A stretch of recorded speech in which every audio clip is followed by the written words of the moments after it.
नमस्कार दोस्तों। देश में लॉजिस्टिक्स कारोबार को बढ़ावा देने और जीडीपी में लॉजिस्टिक के खर्च को घटाने के उद्देश्य से लाई जा रही नेशनल लॉजिस्टिक पॉलिसी की प्रधानमंत्री नरेंद्र मोदी आज घोषणा करेंगे। नेशनल लॉजिस्टिक पॉलिसी इस क्षेत्र में कार्य को सुगम बनाने और खर्च घटाने के उद्देश्य से लाई जा रही है। इसका उल्लेख सबसे पहले 2021-22 के बजट में केंद्रीय वित्त मंत्री निर्मला सीतारमण ने किया था। इसके बाद 2022-23 के बजट में भी इसका जिक्र किया गया।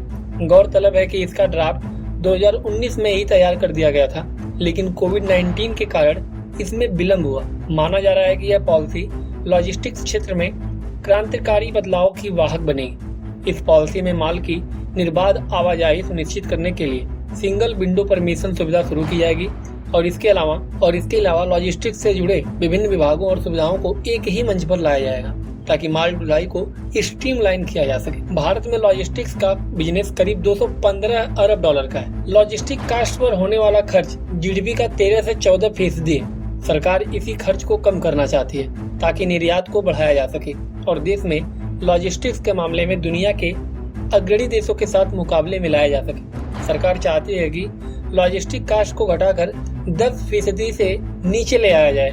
भारत लॉजिस्टिक्स के मामले में दुनिया में 44वें स्थान पर है। अमेरिका, जापान, चीन और कई यूरोपीय देश ऐसे हैं जिनका लॉजिस्टिक कास्ट 7 से 9% है। लॉजिस्टिक के कारोबार में जर्मनी शीर्ष पर है। आपको बता दूं, नई पॉलिसी के तहत सड़क, रेलवे, सीमा शुल्क, विमानन समेत कई अन्य विभागों की 30 से अधिक सेवाओं को एक मंच पर लाया जाएगा। इन सेवाओं या सुविधाओं का सीधा संबंध माल ढुलाई यानी कि लॉजिस्टिक से होगा और इसका नतीजा यह होगा कि कई तरह की परमिशन के लिए संबंधित पक्ष को अलग अलग जगह नहीं जाना होगा, बल्कि एक ही स्थान पर उसे सारी जानकारी और अनुमति मिल जाएगी। इसी प्रणाली के जरिए माल ढुलाई के लिए सड़क परिवहन को निर्बाध बनाया जाएगा और इसके अलावा सिस्टम इम्प्रूवमेंट ग्रुप भी बनाया जाएगा, जिसके जरिए नेशनल लॉजिस्टिक पॉलिसी से जुड़ी सभी परियोजनाओं की नियमित निगरानी की जाएगी। जब किसी कंपनी में माल तैयार होता है तो उसे वहां से उठाकर विभिन्न माध्यमों से दूसरी जगह पहुंचाया जाता है। इसमें रेलवे, जल मार्ग, सड़क मार्ग और वायु मार्ग का इस्तेमाल किया जा सकता है। इसे ही माल ढुलाई या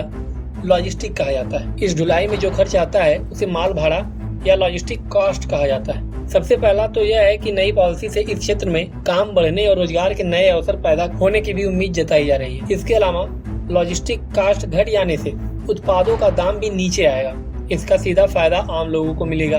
साथ ही माल ढुलाई बेहतर होने से विकास कार्य और तेजी से किए जा सकेंगे। जाहिर तौर पर इससे इकोनॉमी को भी समर्थन मिलेगा। दोस्तों, इस लॉजिस्टिक पॉलिसी के बारे में हमारे प्रधानमंत्री नरेंद्र मोदी जी विचार कर रहे हैं और आज ही के दिन उनका जन्मदिन भी है। हम उन्हें अपनी तरफ से ढेर सारी शुभकामनाएं देते हैं और भारत के विकास के लिए कर रहे इस कार्य की भी सराहना करते हैं। दोस्तों, प्रधानमंत्री नरेंद्र मोदी द्वारा किए जा रहे इस कार्य के बारे में आपकी क्या राय है? अपनी राय कमेंट बॉक्स में जरूर बताएं। मिलते हैं आपसे अगली वीडियो में।